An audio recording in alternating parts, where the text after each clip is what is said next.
Hi, this is meant to serve as an introduction to your reading on Freud. For this week's seminar, you're going to be reading Chapter 5 of Freud's work called Civilization and Its Discontents.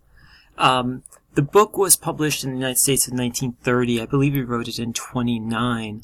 And the title, Freud writes in German, and the word civilization is a translation of the German word Kultur.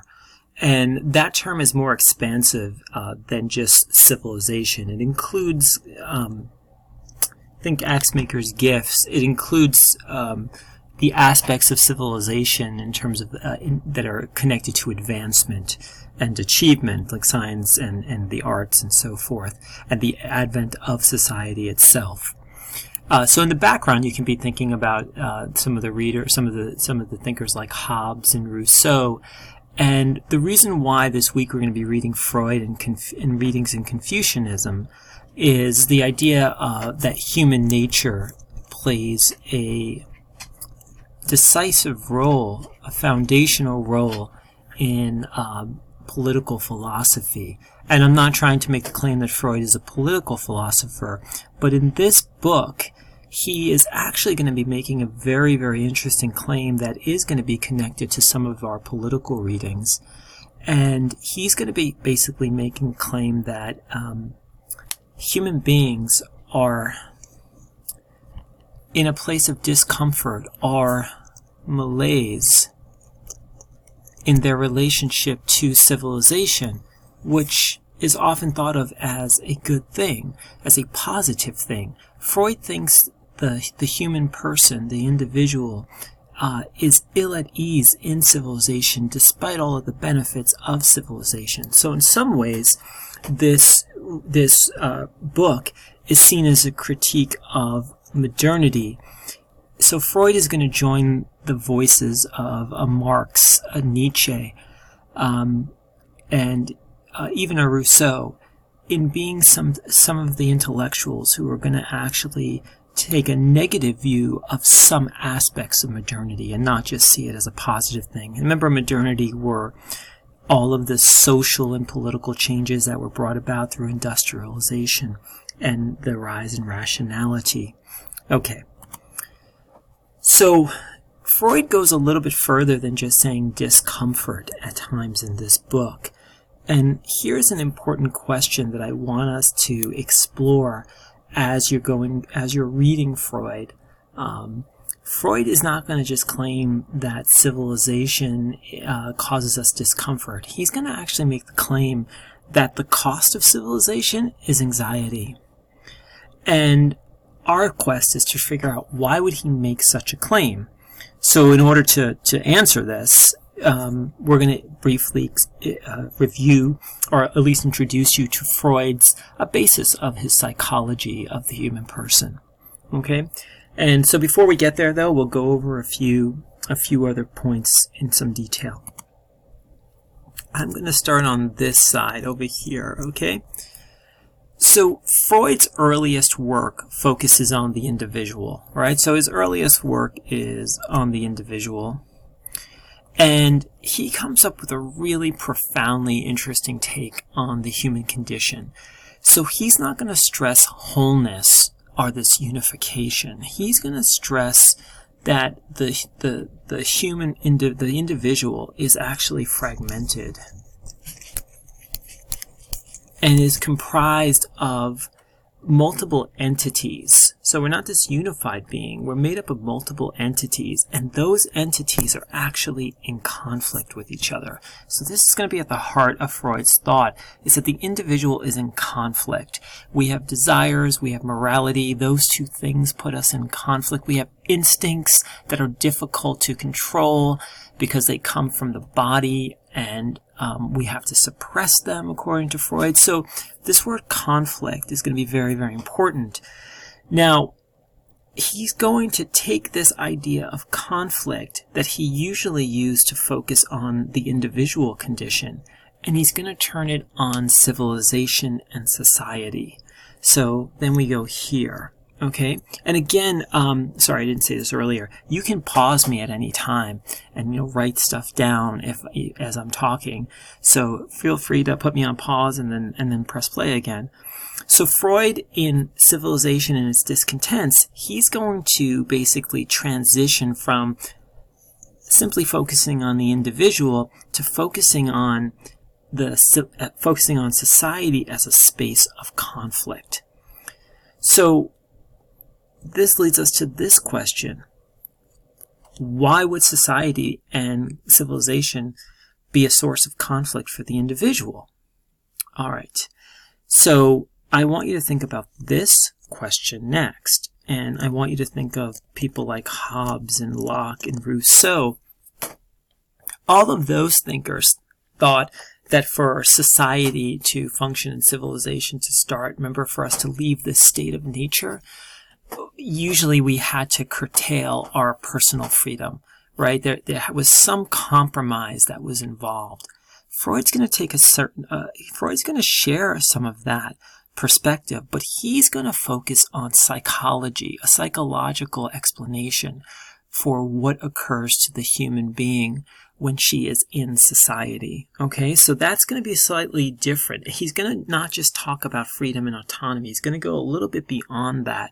And I think you're going to find it rather interesting. All right. So this first point here.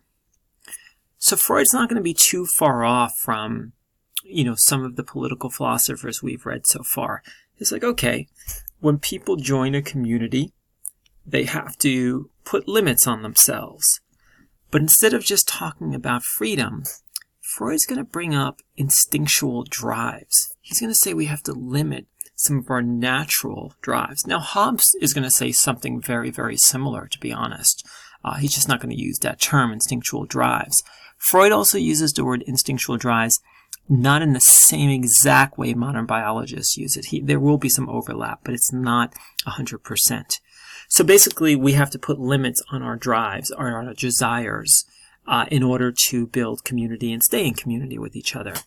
So that those limits, renunciation, meaning we have to renounce certain things. Now, remember I said he believed that the personality or the mind was constructed of disparate parts that were in conflict with each other? He's going to call the different parts of the mind the id, the ego, and the superego.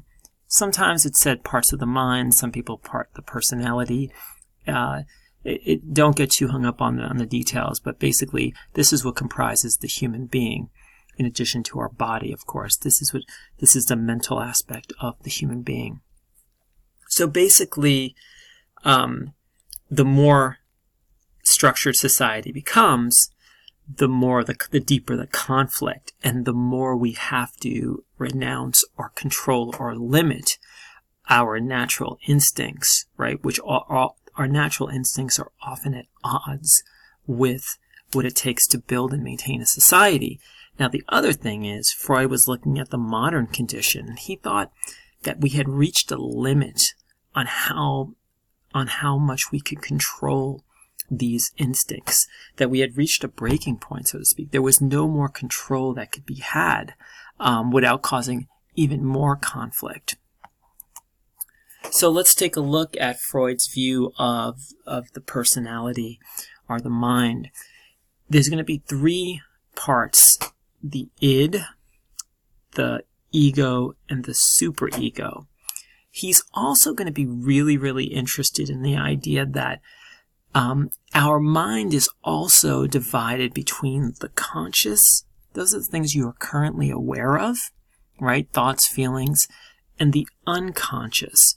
Those are aspects of our mind that contain the basic instincts, and a lot of the instincts for Freud are geared around violence and sexuality, and those parts are inaccessible to the human person.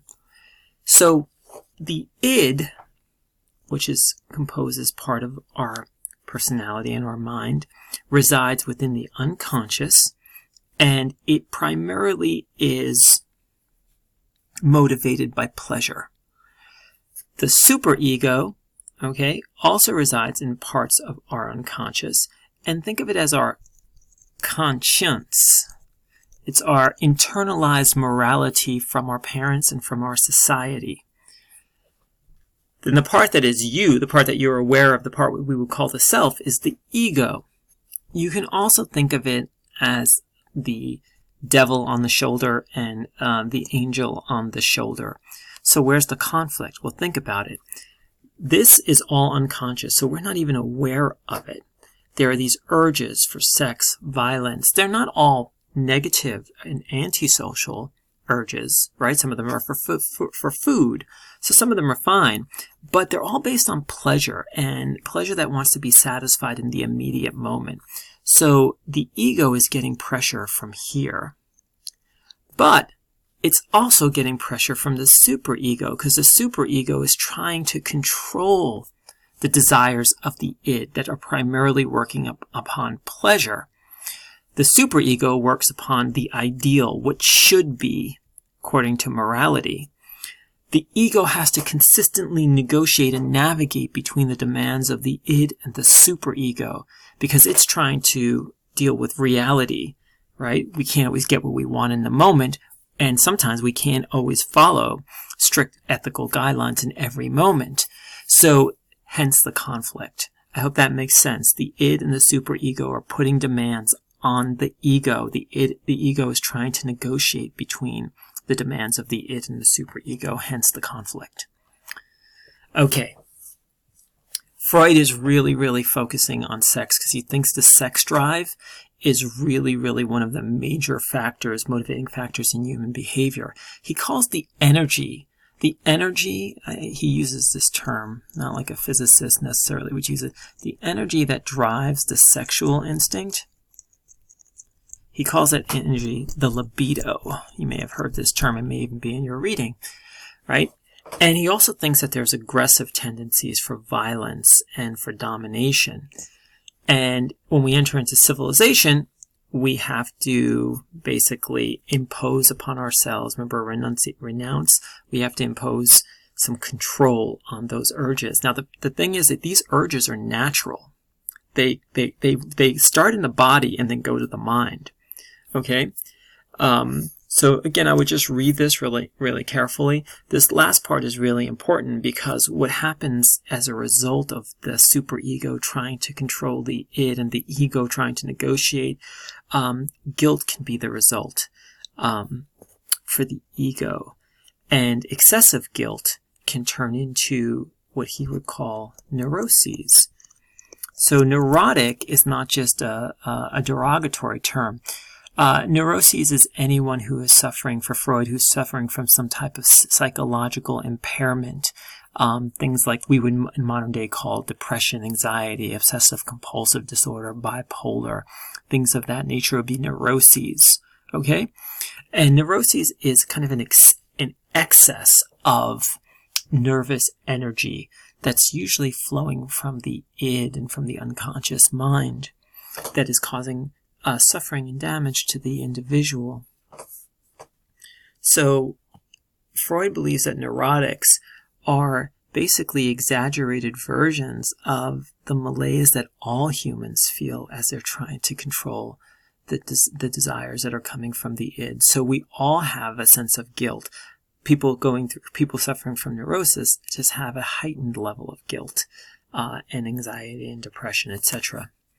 Now, these instincts that he talks about, or drives, they originate in the body and then go to the mind, right? And here are some of them. They're not all bad. But in addition, Freud also thinks that there are two other types of instincts that are in competition with each other, and they encompass some of these. He calls one eros, and he calls the other one thanatos. He thinks we have a death instinct. And that death instinct is usually connected with aggression and self-destructive behavior. Freud observed self-destructive behavior in people, and he thought that has to do with this instinct to harm ourselves, to show aggression towards ourselves as a result of all this conflict. So we're torn between the instincts that can fall within these two major categories. Another way we try to deal with all of this anxiety